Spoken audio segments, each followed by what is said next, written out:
We, the jury, in the above entitled matter as to count 1, unintentional second-degree murder while committing a felony, find the defendant guilty.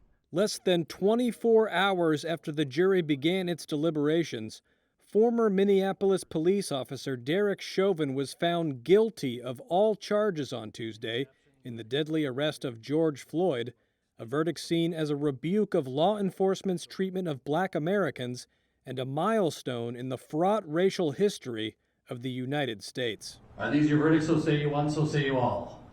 Yes. Chauvin was led away in handcuffs after being convicted of second-degree murder, third-degree murder, and second-degree manslaughter. Guilty! A crowd of several hundred people that had gathered outside a fortified Hennepin County courthouse erupted in cheers when the verdict was announced. At the intersection where Floyd was killed, people applauded and wept.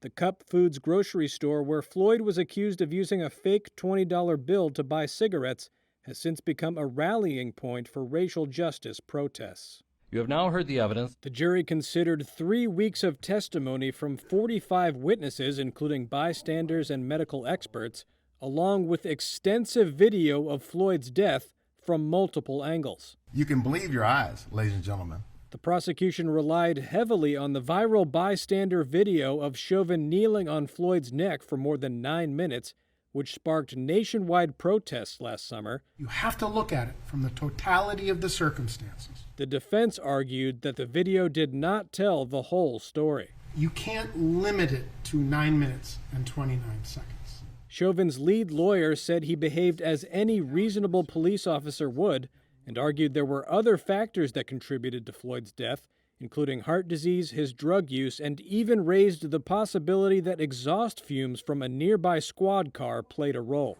Mama! But the state's multiple medical experts, including forensic pathologists, all said Floyd's death was a homicide, and even a medical expert called by the defense said Chauvin should have at least given Floyd immediate first aid. As a physician, I would agree. The 45-year-old who chose not to testify in his own defense faces 12.5 years in prison for his murder conviction as a first-time criminal offender, but prosecutors could seek a longer sentence, up to the maximum of 40 years if the judge determines there were aggravating factors.